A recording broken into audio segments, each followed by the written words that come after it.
சகோதரர் அஜித் இறக்குனீங்கன்னா இதை விட கூட்டம் வரும். ஐயா ரஜினிகாந்த் வந்திருந்தா இதை விட கூட்டம் வந்து தான் இருக்கும். நயன்தாரா அவர்களை இறக்கி விட்டால் இதை விட 2 மடங்கு கூட்டம் தான் வரும். எம்ஜிஆர் வராரு, சிவாஜி வராருன்னு கூட்டிகிட்டு போய் நிறுத்தினதெல்லாம் இருக்குது. இதே மாதிரி மணிக்கணக்காக நின்றதெல்லாம் இருக்குது.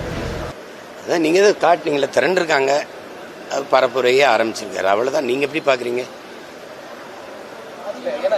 நான் கூட்டம் அது வரும், கூட்டம் வரதானே செய்யும். ஒரு நடிகர் இதுவரை திரையில் பார்த்த ஒரு கலைஞர் இப்படி வரும்போது பார்க்குறது கூடுவாங்க. நாங்கள்லாம் சின்ன பிள்ளையா இருக்கும்போது எம்ஜிஆர் வராரு, சிவாஜி வராருன்னு கூட்டிகிட்டு போய் நிறுத்தினதெல்லாம் இருக்குது. இதே மாதிரி மணிக்கணக்காக நின்றதெல்லாம் இருக்குது.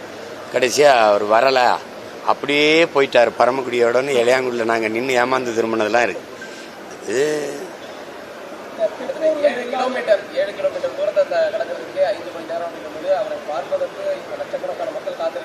அது வரும். இப்போ சகோதரர் அஜித் இறக்குனீங்கன்னா இதை விட கூட்டம் வரும். என்ன பண்ணலான்னு சொல்லுங்கள். ஐயா ரஜினிகாந்த் வந்திருந்தா இதை விட கூட்டம் வந்து தான் இருக்கும். நயன்தாரா அவர்களை இறக்கி விட்டால் இதை விட 2 மடங்கு கூட்டம் தான் வரும். நீங்கள் அதை கூட்டத்தை பார்க்காது, முன்வைக்கிற கொள்கையை பாருங்க. உருப்படாது இல்லைன்னா உங்களை மாதிரி ஆளுகள்லாம் சேர்ந்து தான் அந்த நாட்டை நாசமாக்கிட்டே இருக்கிறீங்க. ஒரு செய்தி அறம் சார்ந்து நீங்கள் நிற்கிறீங்களா சொல்லுங்கள். நீங்கள் சும்மா ஏதாவது கூலிக்கு வேலை செஞ்சு கொள்கைக்கு வேலை செய்கிறவன கொலை பண்ணுறீங்க. இதுக்கு ஒரு ஊடகம், இதுக்கு ஒரு முதலாளி. எந்த முதலாளியும் நீங்கள் லாபத்தை வைக்க தான் வேலை செய்கிறீங்க, மக்கள் சேவைக்கு அனுக்கிறீங்க. அறம் சார்ந்து ஒரு செய்தியை வெளியிடுறீங்கன்னு சொல்லுங்கள். உங்கள் நெஞ்சை தொட்டு சொல்லுங்கள் யாராவது.